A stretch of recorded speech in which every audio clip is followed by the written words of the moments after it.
Perhaps there is no explosion to mark the moment when a man begins to fall apart. It's just an ordinary afternoon, when sunlight brushes softly through the window, when a once familiar voice suddenly feels distant, and he realizes no one is really listening anymore. From that moment on, he stops speaking, stops laughing, stops hoping. He never stopped believing in love. It's just that love stopped believing in him. And amidst this noisy world, he learns to be silent, to hide his tenderness behind a steady smile. This is not a story about loss, but a journey of return, a return to the heart that once dared to feel, dared to love, dared to be vulnerable. Because sometimes, only when we lose ourselves in silence do we truly hear love's whisper, gentle yet steadfast as breath itself. A man's silence. He once thought that when a man breaks, it's because of anger, because of arguments, because of words that tear through the heart. But no. Men don't break when they're angry. They break when they fall silent. When every sound inside them fades, when they realize that no matter what they say, no one is listening anymore. He remembers the times he tried to explain, tried to make them understand that beneath his calm surface was a heart that was bleeding. But his words dissolved into emptiness. No one held on to them. No one understood. And one day, in what seemed like an ordinary afternoon, he realized he had stopped speaking. Not because he had nothing left to say, but because no one truly wanted to listen. That was the first moment of breaking. No explosion. No tears. No tragedy. Just a quiet stillness seeping into his chest like a thin layer of mist, cold, heavy, covering everything he once felt. He used to care too much. He was the one who wrote long messages, waiting endlessly for replies. The one who believed that love could heal if it was sincere enough. He was always the listener, the understanding one, the one who kept everything from falling apart. But no one ever asked what it cost him to hold things together. No one noticed that being strong was also a way of slowly exhausting himself. They told him not to overthink, not to be weak, not to care so much. They said, "Be strong. You're a man." So he did. At first, it was a defense mechanism, then a habit. And finally, it became who he was. He learned to hide every wound. He smiled while breaking, said, "I'm fine," while his inner world was collapsing. He began to wear peace as armor. It helped him survive in rooms filled with indifference, among people who no longer cared to hear his story. But that armor slowly turned him into a stranger to himself. Love didn't leave him in a storm. It slipped away quietly, piece by piece, until only emptiness remained.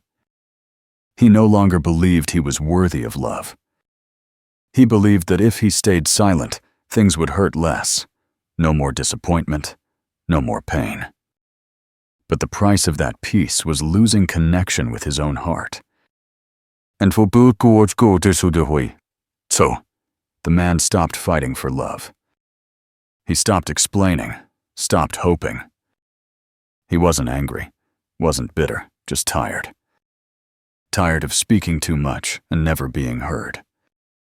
Tired of loving too deeply and never being understood. From then on, he began living in a new kind of silence, not the kind you can hear, but the one that spreads quietly from within, seeping into every breath, every thought, every moment of a man who no longer believes the world wants to listen to him. The weight of rejection. Not every rejection makes a sound. Sometimes it arrives in the cold silence of a room filled with distance, in the eyes that once lit up when he walked in, now reflecting only indifference. There's no goodbye, no door slammed shut, only the aching sense that he's no longer seen, as if he's become an extra in the very story of his own life. At first he tries. He buys flowers, apologizes for things he didn't do wrong, and tries to mend what's already cracked. He believes that if he's patient enough, if he loves enough, things could go back to the way they were. But every unanswered message, every half smile, every hollow touch feels like an invisible cut. Tiny pieces of faith fall away, slowly but surely, until all that's left inside him is a cold, deep emptiness. He begins to shrink, to speak less, to ask for less, to expect less.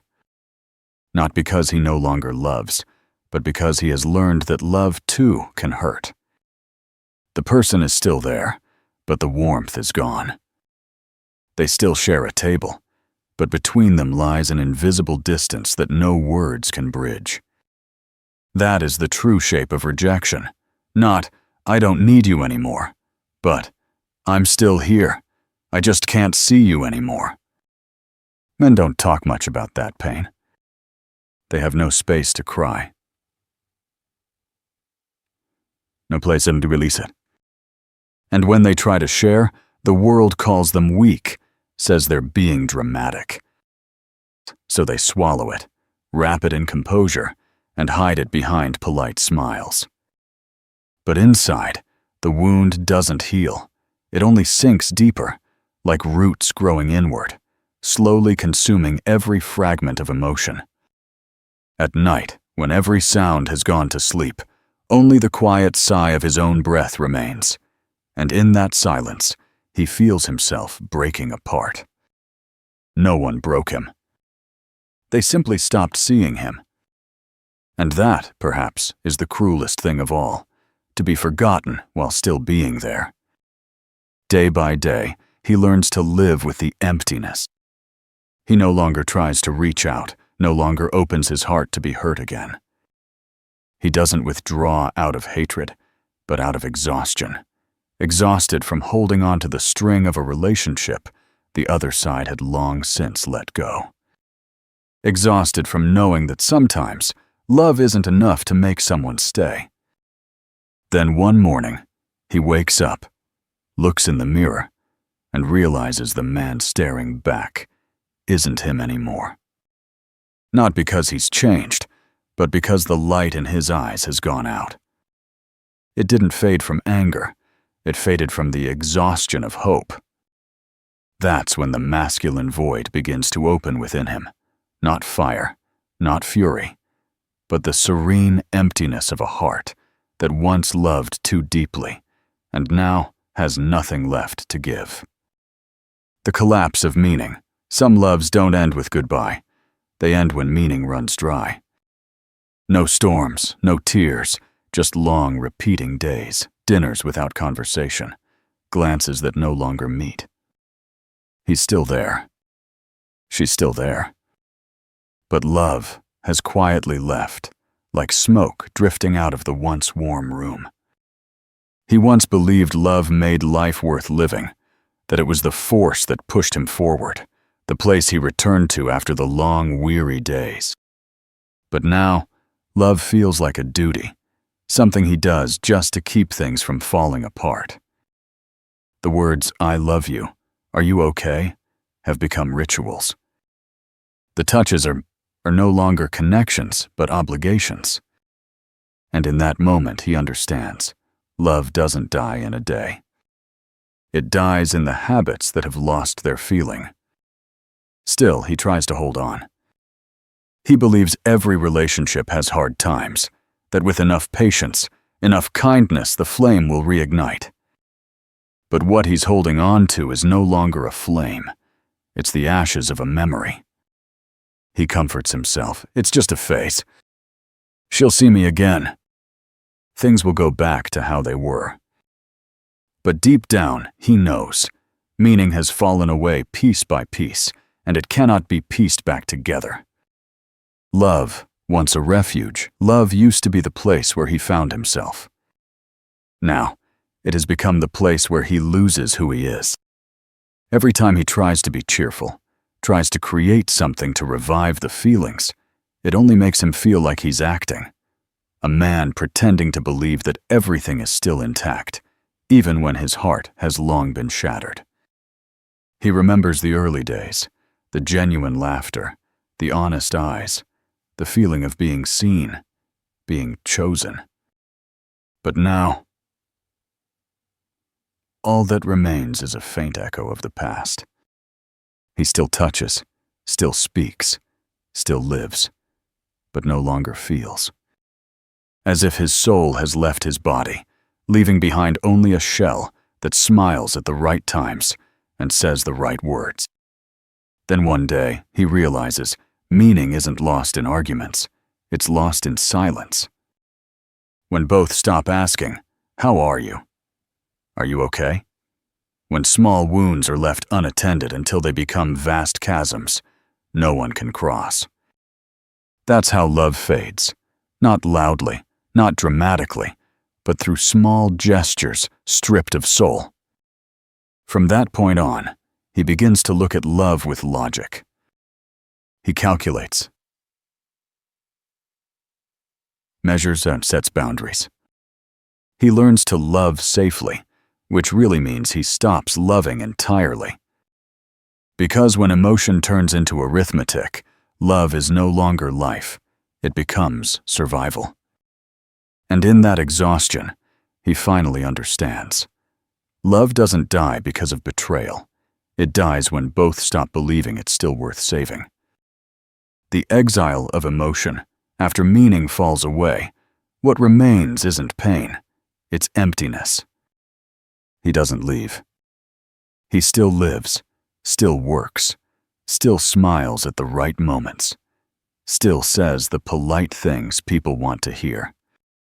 But inside he has withdrawn from himself. It's a strange kind of living, existing without feeling. He no longer seeks joy, nor fears emptiness. Every emotion has become a luxury he no longer dares to touch, because every time he feels, his heart remembers something that once hurt him. And he chooses numbness, the safest medicine for the soul. He calls it peace. But in truth it is trained silence. He avoids deep conversations, dodges eyes that might read the sorrow in him. He tells himself that solitude is freedom, that needing no one is strength. But at night, when it's only him in the dark room, he realizes peace isn't what he thought it was. It isn't warm. It's cold. He begins to live by a perfect schedule: work, exercise, meet friends, return to silence. Everything in his life is neatly arranged, perfectly timed. Only one thing has been left behind: his heart. He no longer listens to it, no longer dares to let it speak, because he knows that if he listens, he will have to feel. And if he feels, he will have to hurt. People look at him and praise his strength, his discipline, his calm. They don't see that this calm is built from fear, the fear of feeling again. He has built a fortress around himself, solid, silent, beautiful, but within it, there is no life. Only a soul slowly turning to stone. When someone comes close, he steps back. When someone tries to understand, he changes the subject. He no longer wants to be loved, not because he despises love, but because he no longer believes he can survive another heartbreak. He locks himself within his comfort zone, calls it selectiveness, maturity, but in truth, it is emotional exile, a place where no one can hurt him, but no one can reach him either. And then, he began to believe, and then, he began to believe that this was the best way to survive. No love, no pain, no openness, no law.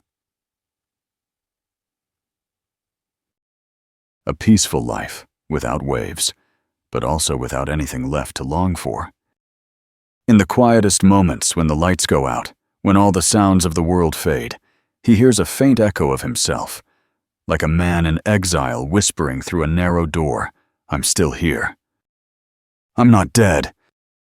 I'm just afraid to feel again." And that is his paradox, a man who thought he had found peace, but was merely hiding inside a life emptied of emotion.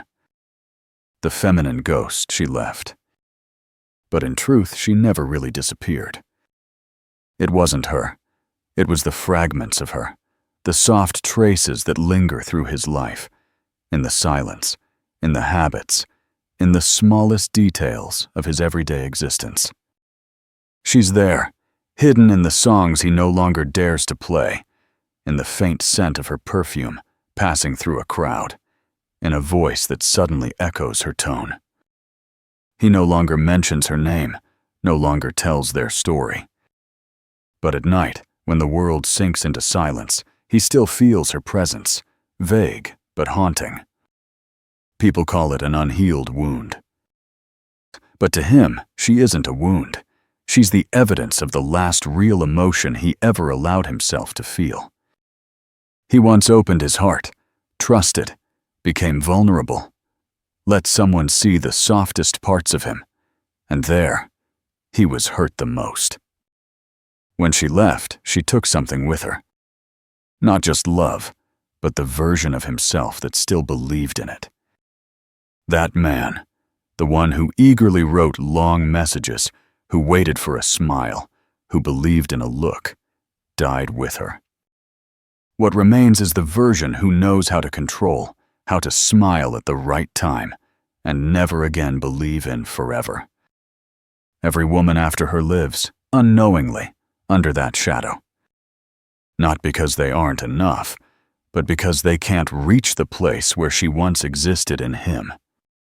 Every touch, every word, every gentle gesture reminds him of what he has lost, and so he retreats, defends, closes. He no longer loves with his whole heart, because that part of him left with her, leaving behind an emptiness no one can fill. She is the ghost of lost tenderness. Not to haunt him, but to remind him that he once knew how to love, once knew how to live truthfully.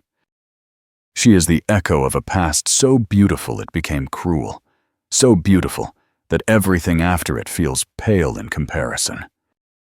Sometimes, in brief dreams, he still sees her. Not in her old form, but in the feeling, her laughter, her gaze, the way she made him feel enough. He wakes up, not crying, not hurting, just silent, because he knows she won't return. What he misses isn't the woman, it's the man he used to be when she was still there. And so she still lives, not in memory, but in the void he can never fill. People say ghosts are frightening, but her ghost is what makes him feel alive. Because if he can still sense her in that silence, it means a part of him, the part that loves, that feels, is not completely dead. The numb years, after that ghost dissolved into the past, what remained in him was not pain, but numbness. A silence so deep it was terrifying, as if his heart had stopped beating, but his body kept on living. Each morning, he woke up on time. Worked, ate, smiled, answered familiar questions. Everything was fine. But fine no longer meant peace. It became a word used by those who had stopped feeling. He no longer looked forward to anything. No longer felt excitement for a new day. No longer felt his heart race at a message notification. No longer felt lonely, because loneliness, too, requires feeling, and he had lost that ability. Days passed like perfect replicas of each other. Wake up. Work, return, sleep. A rhythm without error, but also without a soul. His friends said he had matured, that he had moved on. They praised his calm, his confidence, his discipline. No one knew that this calm was the shell of a void, a wall built not to protect, but to hide a heart that no longer wanted to beat for anything. He once thought he was stronger because he no longer felt pain. But gradually he realized, feeling nothing isn't strength, it's loss. No anger, no sadness, no love, means no longer truly living. Numbness doesn't hurt anymore, but it doesn't bring joy either. It turns him into someone who merely exists. There are nights when he sits in a dark room, doing nothing, thinking nothing, just staring into the shadow in front of him. Not because he needs quiet, but because there's nothing left to fill the quiet with. Music that once moved him now sounds like noise. Romantic films he once loved now make him smirk faintly. He can no longer cry, can no longer dream, and perhaps can no longer hope. The world sees a man in control. But anyone perceptive enough would see in his eyes an infinite emptiness, a place where faith once lived, now replaced by eternal silence. He has mastered the art of being okay, even when nothing inside remains. And then he comes to understand a bitter truth. No one can hurt a heart that has gone numb, but no one can love it either. So he keeps living, day after day, with steady breaths, a peaceful face, a life without surprises. He has forgotten the sound of his heart once beating for someone, forgotten the trembling of his hands when he touched the person he loved. Now, the only thing left inside his chest isn't love, but the memory of having once loved. And in that silence, he realizes, numbness is not the end of pain. It is its final form. The wound of modern masculinity, he is not the only one carrying that wound. An entire generation of men is learning to hide their pain in silence, because they've been taught that emotion is a threat. Since they were boys, they've heard the same refrain over and over again: men don't cry. Men have to be strong. And so they grew up believing that tears are failure, vulnerability is shame, and the need for love is something to be embarrassed about. They learned to swallow their tears, to laugh through pain, to pretend they're fine so the world won't see the cracks. When they get angry, they're called toxic. When they're sad, they're told they're too soft. And when they grow distant, they're accused of being cold. There's no right choice. Society wants them to be strong, but fears their true strength. It wants them gentle, yet mocks them when they show weakness.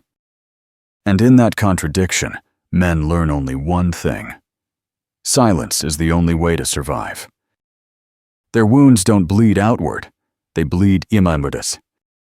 You can see it in the eyes of men who bury themselves in work, because work is the only place they still feel too worthy.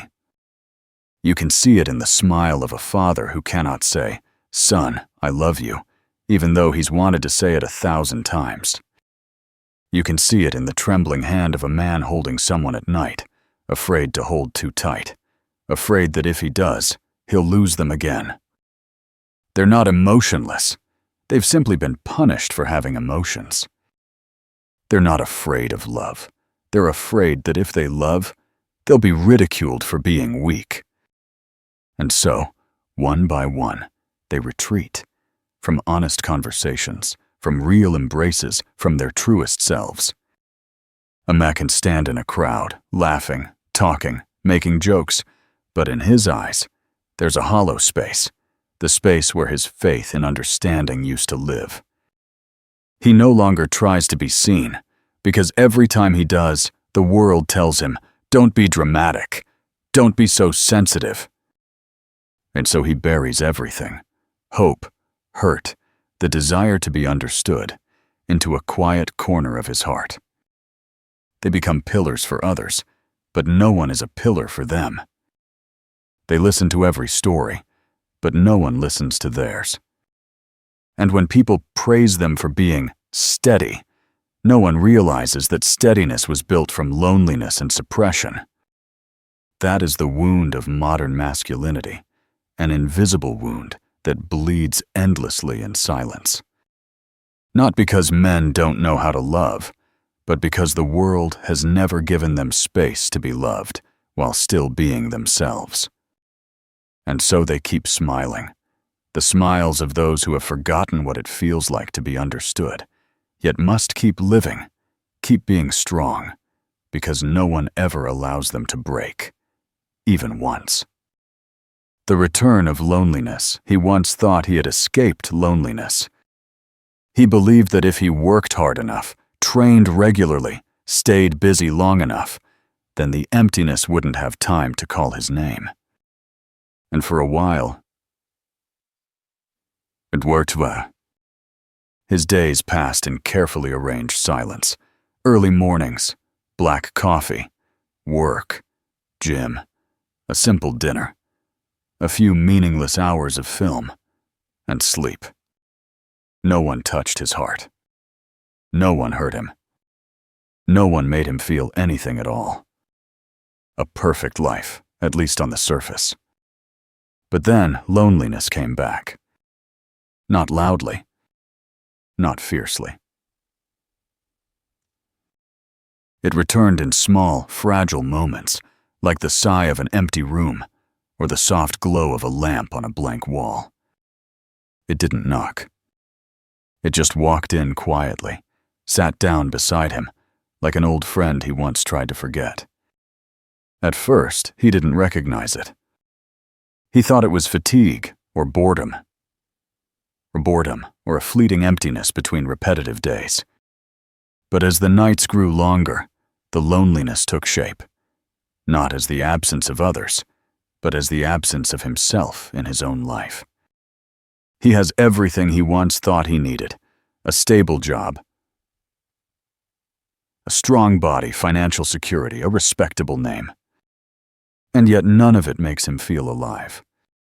He can go anywhere, meet anyone, but everywhere he goes feels like a repetition of emptiness.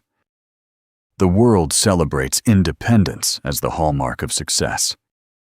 He has become its embodiment, self-sufficient, steady, untethered to anyone.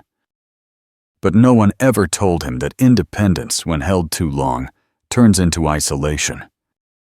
No one warned him that when you no longer need anyone, it also means no one will truly need you. And so, in his tidy apartment, everything in its proper place, there was no room left for another person. He turned on the TV just to hear human voices, played music only to fill the void. Every sound became a way to pretend he was still part of the world. But the truth was, his world had shrunk down to 4 walls. Sometimes in the middle of the night, his heart would start beating faster for no reason. Not out of fear, nor out of love, but because his soul was stirring, trying to remind him that somewhere deep inside, there was still a part of him longing to touch, to be heard, to be seen. He didn't need a grand love, no oaths. And he just wanted presence, someone who could sit quietly beside him without needing to say anything. A silence that didn't make him feel empty. But once you've grown used to silence, how do you open your mouth and admit you miss human warmth? How do you confess that all the strength you've built was just armor covering a soul starving for tenderness? And so he kept living, smiling, talking, working, sleeping, inside a world that seemed peaceful, but was really just loneliness, carefully arranged. A kind of peace without noise, without pain, just quiet, because there was no one left to hear his silence anymore. The awakening of the heart one day, he woke up and realized that silence no longer brought him peace. The room was the same, the life was the same, but something inside him had begun to stir, faint and fragile, like the heartbeat of a creature once thought dead. He had lived so long in silence that he'd forgotten the sound of his own voice. But now, When the outside world had grown utterly still, that very silence began reflecting him back to himself, forcing him to look inward. And for the first time in years, he realized he had never truly stopped wanting to be loved. Not the dramatic, burning kind of love, but the quiet, honest kind, the kind that allowed him to be vulnerable. He understood that all those years of silence weren't healing. They were hiding.